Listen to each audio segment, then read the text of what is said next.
Welcome back. You're still watching Morning Cafe, and thank you so much for staying with us. And right about now, we want to talk about issues that are affecting you and I in one way or the other. And we want to talk about youth empowerment with the acting CEO, National Youth Council, and that is, apologies for that. Okay, that is Gloria Wawire, just recently elected for that position. And Gloria, good morning. Good morning. How are you? I'm doing good. I'm fine. Thank you for having me. Let's just kickstart this conversation. Start us off with the mandate of the National Youth Council, all right? How does it directly impact the young people? Thank you, Anne, and thank you, TV47, for having us this morning. The National Youth Council is actually a statutory body established by the NYC Act of 2009. It is established for the sole purpose of empowering young people and amplifying youth voices. We, among other things, regulate and coordinate the sector. We run programming for young people, and we broadly act as a voice and a bridge for young people between young people and government, civil society, and private actors. So that's what the National Youth Council is. Perhaps to elaborate more is that the council was envisioned as a political representative mechanism. I don't know how many people will recall the NYC elections of 2012 when they were representative. So that's the mechanism that's supposed to be there. And I know we'll talk more about the elections. But outside of the election vector, we also have robust programming around the constitutional imperative to have young people associate, participate, and be represented in all spheres of life. You will note that Article 55 of our Constitution says that young people should associate, participate, and be represented in social, economic, and political spheres. So our programming is around those three vectors, but we also do work around mitigating the abuse of young people. So we do a lot of work around drug abuse, we do a lot of work around anti-radicalization, and broadly, that's what the National Youth Council does. All right. You've mentioned about the election, and you say that the National Youth Council last held the election in 2012. Why has it taken so long? I understand that there was supposed to be an election on the 7th of February that was supposed to run all the way till end month, the 25th. Yes. Did it happen? I think with the elections, let's start with a positive. This government has already appointed the National Steering Committee. So there is progress in that respect. Perhaps it's a work in progress and we are getting there. I think the one thing that everyone should note is that ahead of the elections, we are required to do civic education. And that's the program we are about to roll out. And once that is rolled out, then we'll get closer and closer to the elections. But I think the key takeaway with respect to the NYC elections is that a National Steering Committee has been appointed, and now it's a question of time. It's a question of when, not if. So I will, with respect to the elections, that is the status at the moment. And I'll come back to that question again. 13 years. Yes. Why has it taken so long to just bring the National Youth Council into service? Oh, perhaps to correct the misconception, the National Youth Council has been in service and continues to be in service fully and completely, and that there is no question about that. With respect to the elections, perhaps it's a more elaborate situation. The last elections were to be held right out of the pandemic. So a primary challenge was the pandemic, 2020. There was a pandemic and we couldn't hold the elections at the time. So I would actually count it progress that we are, in fact, at this point in time, making the necessary plans for there to be an election. And in the event there is no election, the NYC is a statutory body of perpetual succession. There is more to the council than just the elections. There's also the programming work that we do. There's the work we do alongside other state agencies to support and encourage young people to access opportunity in this country. So the election is an important vector, but there are other things that are also as important, including the programming and the work that we discussed earlier. We could agree on this, and of course you are at liberty to correct me if I'm wrong, that the youth don't seem to be quite aware of NYC's role. As you've said, for some time, maybe imeenda ikanyamaza. So what are you doing to increase visibility, right, and ensure that NYC reaches even the grassroots young people? You're right, inaweza kuwa imeenda ikanyamaza, but this is part of the conversation in terms of fixing that, helping young people appreciate that there is a council and it is their council, first things. Secondly, NYC runs a robust network of youth-serving organizations across the country that allows us to have reach from every county. We do that by regulating and coordinating their interventions in the sector. And in so doing, we're able to largely map out youth programming, particularly by youth serving organizations, and support them to join sector working groups. So for example, there's a sector working group on environment, where youth organizations that work in the grassroots sector that are interested in environment can come collectively, and we as NYC can serve as a platform to champion their policy proposals. Aside from that, NYC runs its programming, and when we run our programming, we don't run it only in Nairobi.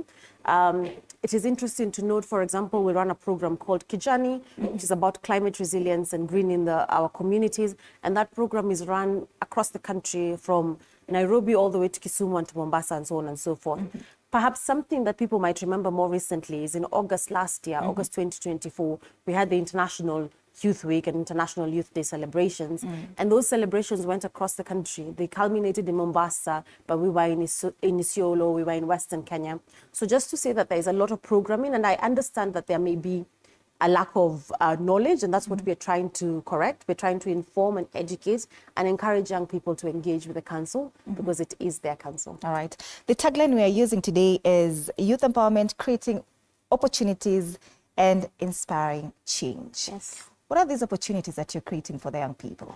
First and foremost, allow me to say that Kenya's young people are robust and dynamic and capable, and they have been doing amazing work by themselves. Most of them are entrepreneurs who are running businesses, small and large.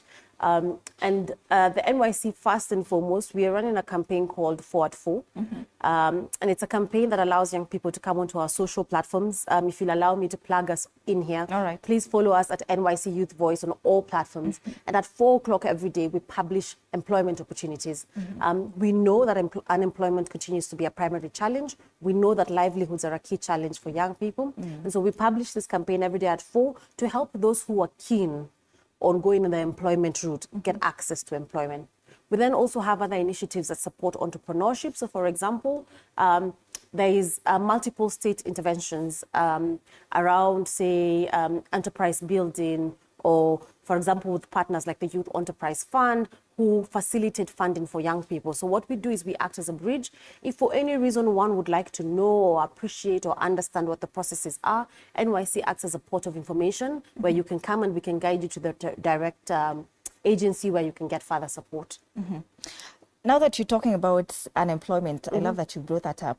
Perhaps, do you see a mismatch between skills and industry needs now that there's a high and worrying trend of unemployment among the young people? Is it the education system that is not incorporating market-ready skills, or what is the problem? Ama, the young people just want these white-collar jobs and they do not want to do these odd jobs. Let's say, now TVET is bringing up jua kali, hizi kazi za mikono, yeah? What is the problem exactly?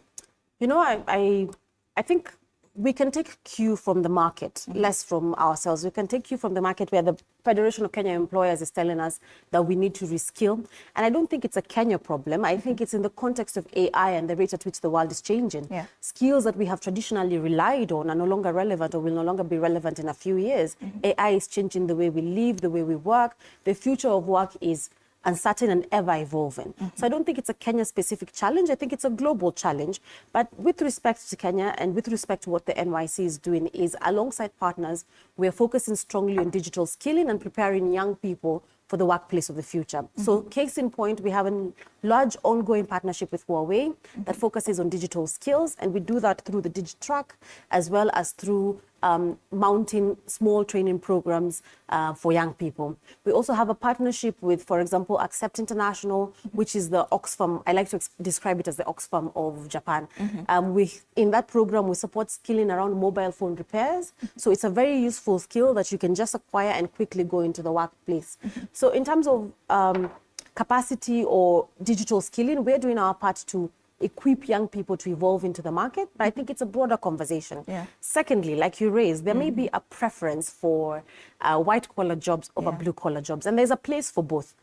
But I think in an economy that's growing and diverse, I think what we need to encourage young people to do is tap into their entrepreneurial skills.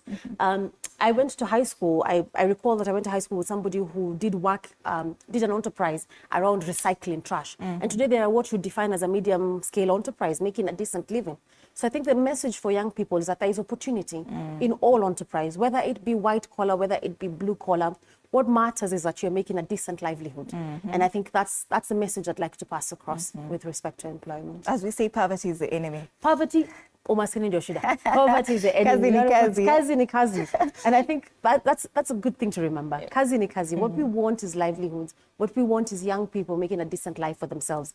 I don't think it should matter whether you're in the office or you're in the Juakali, provided you're getting coin. All right, absolutely. As we speak right now, are you satisfied with the young people, the youth representation within government?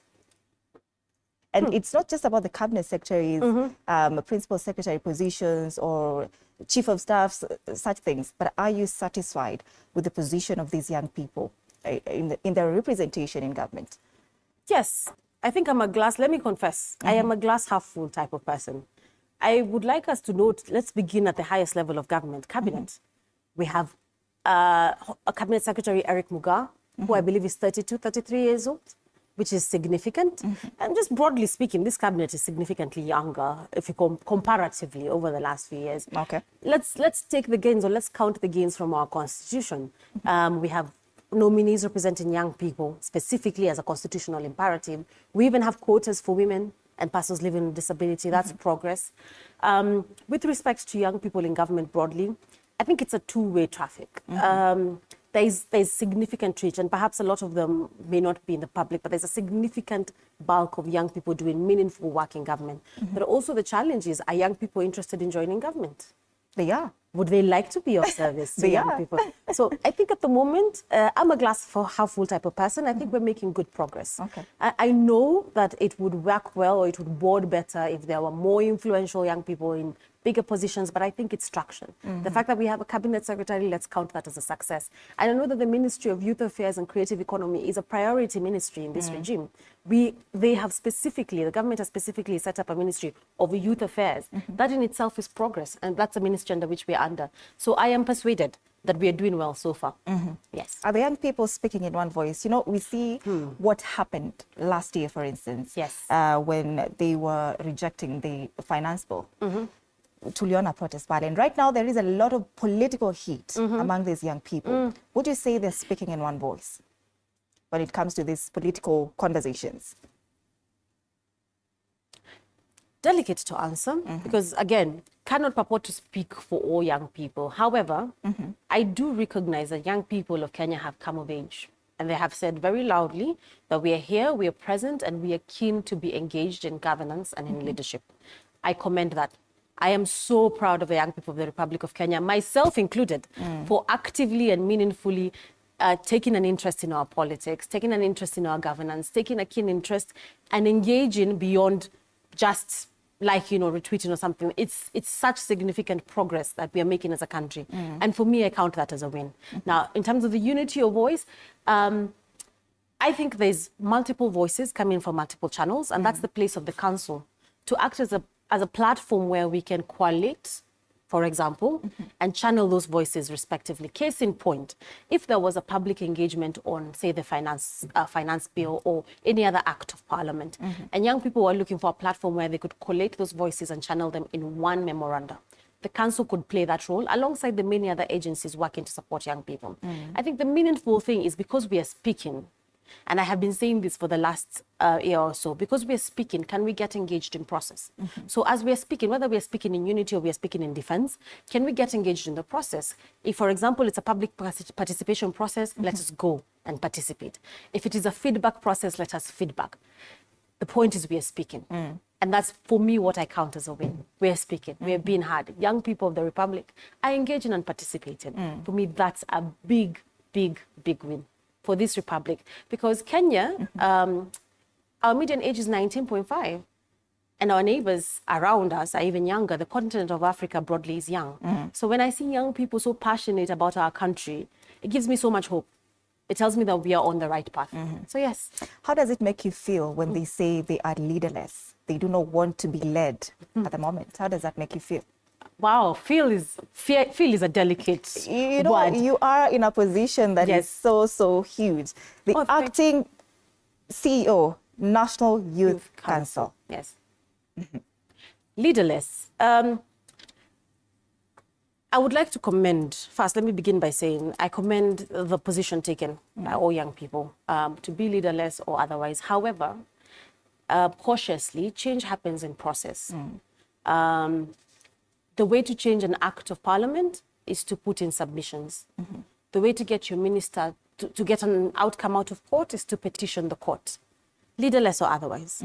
Process is essential. And so, you know, in that context, I would be keen in emphasizing, even if it is individually, it doesn't have to be a collective. It can be each young person in their right, engaging in the process. So, for example, case in point, perhaps there's a discomfort with one area of the law, and we would like a judiciary intervention. The way to do that is to collate yourself and petition court, and the court and follow due process and get an outcome. Whether you are leaderless or leaderful or an individual, the point is to meaningfully engage, and we started earlier by saying inspire change. The point is to meaningfully engage and inspire change. Leaderless, leaderful, individually, all of us must take responsibility for our country and for the work that we do. So what are you doing to help them and support their push, whatever they're trying to revolutionize at this time, at this age? What are you doing to support them as now the National Youth Council, to tell them that we are behind you? You are the go between the government and these young people. So what are you doing as this link now to tell them and to ensure them that we are for you and we are with you? First, we maintain open channels of communication. The channel NYC is available on all platforms, physically as well as online. And we maintain an open door policy where young people can directly speak to us or ask us to intervene in a particular situation. Secondly, we champion any memoranda or forward any memoranda that we receive from young people, for example, through the youth serving sector groups, through the necessary channels. Thirdly, we are a bridge, and we endeavor to maintain that purpose. We are a bridge between young people and the government and private sector and civil society. So in that role, we are simply a platform, we're simply a mechanism, and we encourage young people to engage with that mechanism and thereby their leaders, their private sector leaders, as well as their civil society leaders. All right. Yes. So how is the National Youth Council structured, and who qualifies to participate in your programs? All young people. All young people of this republic between the age of 18 and 35 qualify to participate in National Youth Council programs. That's the first thing to note. In terms of structure, we have a national office and county-wide reach. We do a lot of collaboration, and collaboration is essential for our work and our delivery. We collaborate essentially with the national government, with national government agencies, as well as with county governments and their respective agencies. A case in point in terms of collaboration is often in counties we will support the development of county youth service bills or county service strategies for county governments, and will then support the young people to engage with that process and to meaningfully feed back into it. In the case of the national government, we are involved in a lot of robust programming, specifically through the Ministry of Youth Affairs and Creative Economy and Sports, where we support or we encourage the participation of young people. We also take the time or the opportunity through our social platforms to amplify the successes of young people. I started earlier by saying that Kenya's young people are dynamic and enterprising and are doing amazing things. So we create a platform on our socials where we amplify the achievements and successes of young people across the country. And that's how we are supporting their enterprise and their innovation. All right. Yeah. Gloria, your final remarks as we close? I think the final remarks, something we did not chat about was the YSO registration campaign. Yes. I think I indicated that one of the things, or one of the primary mandates according to the NYC Act of 2009 is to regulate and coordinate actors in the youth sector. So one of the things we have rolled out this month is a YSO registration campaign, where we are asking youth serving organizations at the national and grassroots level to register on our website. Yes, we're digital. We're saying, are you a registered youth serving organizations? Please plug in. Are you not registered? Are you just a community of young people who are leaderless, but doing meaningful work on the grassroots? Please engage with the council. The value that we're offering to you is it allows you to formally plug into the policy process. So as you register, one of the questions we ask you is, are you interested in joining a sector working group, which is structured pursuant to the Kenya Youth Development Policy? And there are various sector working groups, one on climate, one on leadership and governance, one on enterprise and innovation. And if you plug into those sector groups, what that happens is that you're then able to collectively, as a collective, champion your views, your perspectives, and your representations. As I part in short, so one is to encourage young people to please register their youth serving organizations on our NYC website, but secondly, to also encourage them to engage with the National Youth Council. We can be found everywhere, on LinkedIn, on X, on Instagram, on Facebook, as NYC_Youth Voice. And we are committed to amplifying youth voices. All right. That is Gloria Wawira, Acting CEO, National Youth Council. The conversation was on youth empowerment, creating opportunities, inspiring change. Thank you so much, Gloria, for making time for us. We are done with this conversation. Have a good day. You are tough.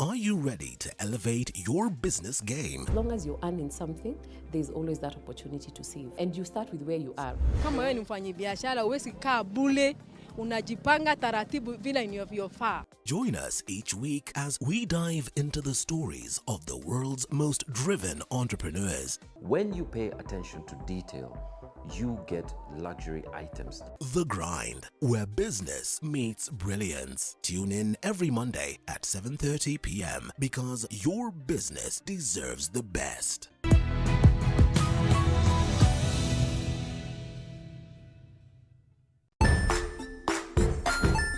Hey there, friends. Welcome to Kids on the Block, where fun and imagination come alive.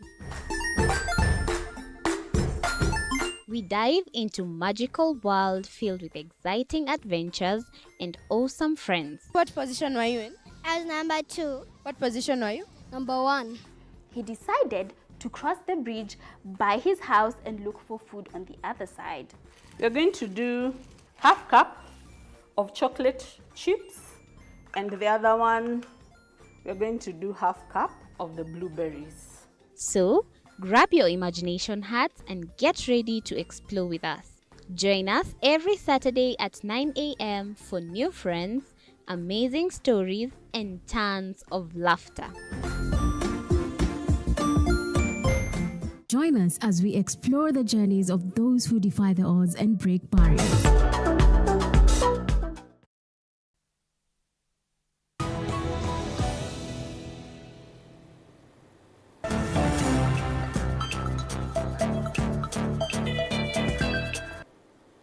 All right, welcome back. You're still watching Morning Cafe. Good morning. And at this point, we want to talk about femicide. And we're asking the questions: what fuels it?